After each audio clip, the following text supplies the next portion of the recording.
the list is high. GCOM informed us that persons not residing in Guyana cannot just simply be removed from the voters list. And so in terms of that, one of the recommendations in terms of cleaning of the voters list would be they could either look at maybe a possible re-registration of voters. Also, they could also do more work in terms of getting deceased persons off the list. Because like I mentioned earlier, the complaints were that despite information being sent to GCOM, some of those names still remain on the list. I will tell you that coming from electoral management bodies, you have to go through a process to remove those names from the list. You could imagine removing a list without verifying that that person is actually dead and that person turns up to vote on election day, what that would create, right? And so an extensive exercise needs to be done when it comes to removing deceased persons. But I also want to encourage citizens of Guyana as well, that if you have persons in your family who are deceased, to take in the information to GCOM's office and to assist in terms of that process. That will help in terms of trying to clean that list. But as I mentioned, a re-registration exercise would also help in that process. And campaign financing. When it comes to the issue of campaign financing, we were informed that there is a lack of such regulations in Guyana. And so it is an issue where that needs to be addressed. Again, it is something that the political will has to be there to introduce those legislations. It is a challenge, especially in Caribbean countries. However, steps have been made in some countries to move forward with those processes. And so I want to encourage Guyana to look at those countries. For example, we have Jamaica, who has moved towards some form of campaign financing legislation. And so that will level the playing field, because some of the complaints coming from the political parties was that money was the issue. Some political parties claim that they had to raise funds. So look at who raised the most funds. But again, the campaign financing regulations, if that is put in place, then that will assist. Good afternoon. Samuel Sudan, NCN News. You made reference to the inconsistencies with the voting compartments and different interpretation of that. How many reports did you receive from the team, and what would be your recommendation to address this issue? Well, in almost all the regions that we observe, we observe this inconsistency. We know that it is the policy of GCOM that the voting compartments should be turned in the manner whereby you could see the body of the voter, and that is to avoid persons taking photographs.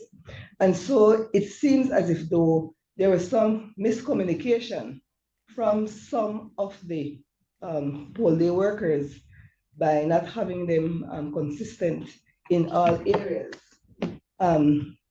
More emphasis would be needed in terms of training when it comes to that area, because we all know, and even today, we would sit here, and by the time we leave from here, we're in the same room, and some people will leave with a different interpretation. And so more training in that area would definitely need to be done to ensure that the policies are followed.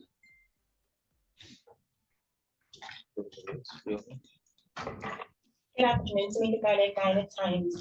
I'm sorry if I missed it, but can you say what regions across the country you visited, and if you have a count of how many polling stations you visited?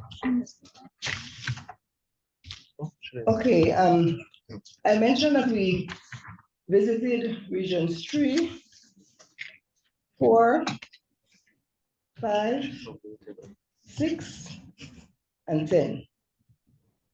And we visited a total of 324 polling stations across these regions. And you should broaden areas. Ma'am, could you say what was the mission told with respect to the alleged abuse of state resources? And secondly, what have you been told with respect to the perhaps high number of persons from the Commonwealth and Venezuelans who may have been allowed to vote? And having been told that of it all, what are your views or perspectives? When it comes to the abuse of state resources, yes, we were told that there was abuse. And so in our final report, we're going to report more on that because we need to obtain evidence of such before we could make any comments on that.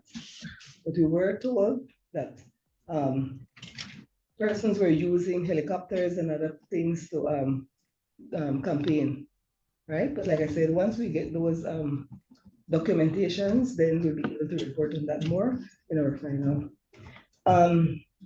In regards to the high number of persons, and like you mentioned, you said Venezuelans who are voting. When it comes to the laws, Commonwealth citizens are allowed to register, right? We don't have a number. We were never told the number of Commonwealth citizens who reside in Guyana. But the law is that once they reside for a certain period, then legally they are eligible to get registered and to vote. Similarly, in terms of the Venezuelans, we don't have a figure, but we would have to look further into that to see if indeed Venezuelans actually voted or if they actually have citizenship in Guyana for them to qualify to vote in Guyanese elections. And were there actually concerns raised about these two categories of persons? And secondly, what do you believe can be the regional standard for the use of state resources for electioneering purposes, not confined necessarily to Guyana?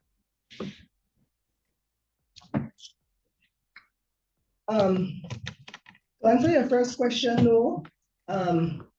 It wasn't raised on election day about Commonwealth persons and Venezuelans voting. Like I said, in order for their name to be on the voters list, it should be that they are qualified to vote in Guyana. In terms of use of state resources, it's something that we know, and it's, like I said, it's not only in Guyana, but the resources belongs to the state. And you find that there are always allegations that these resources are still being used to do campaigning. And so my recommendation would be that there would need to be a cutoff point when an election is called so that persons who are still basically in power don't have access to these resources because they actually belong to the people of the country. A cutoff point by way of legislation or policy or regulations? It would have to be by way of legislation. Thank you. Savannah, again, you spoke about calls for the independent commissioners to be appointed to the Ghana Elections Commission and for them to be appointed for limited periods of time. What would be what would be your recommendation? Would you embrace such a call, given the challenges faced by some of the smaller parties, some of whom said that they felt unrepresented at the level of the commission?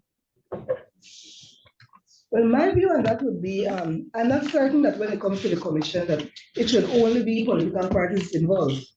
Because at some point in time, some of those political parties don't exist anymore.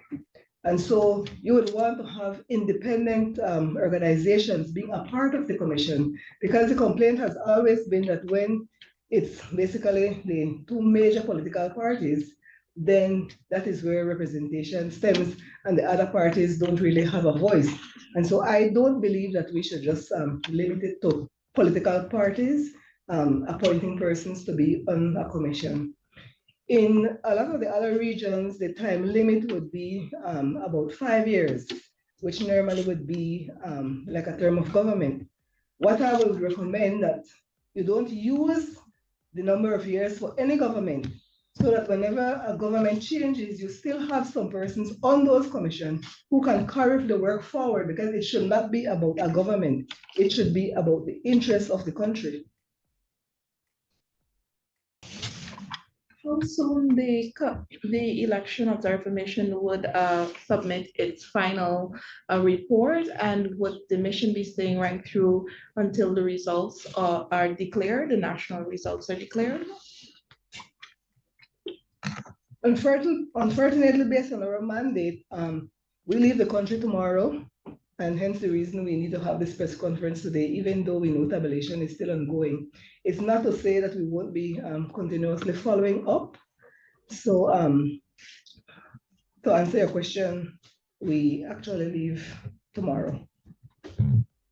The report will be published. The final report? In terms of the final report, in the next 3 weeks, the report will be handed over to the Secretary General of Caricom, after which they will do their review and they will then make the reports. I must say that now Caricom has committed to making reports public. Just a follow-up to my colleague's question on the current consensus mechanism in GCOM, the Carter formula. Are you saying that there shouldn't be any political appointees? None at all? No, I'm not saying there should be, because they actually have an interest. But it's not to say that it only has to be the two major political parties. But you would want to have an independent commission with at least the majority, so that whenever decisions are taken, it is not skewed to a specific political party. And any specific recommendations? Because we have the chair, we have the 3 opposition and 3 government appointed commissioners. Any specific recommendation in terms of that formula, change in that form? Well, at this point, we will definitely be looking to see some of the best practices across, and then we will put those recommendations in our final report.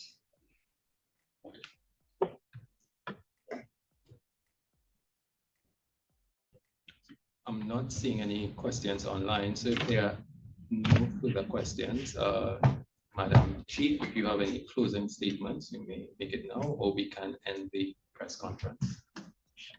Once again, I just want to thank you all for coming to this press conference, and to wish the people of Guyana all the best. I know that Guyanese people, we had a warm welcome, and I must say thank you all for inviting us to observe elections in this country. Thank you again. Thank you very much for attending. I echo the Chief's comments, and we look forward to seeing your reports and your coverage. Very much.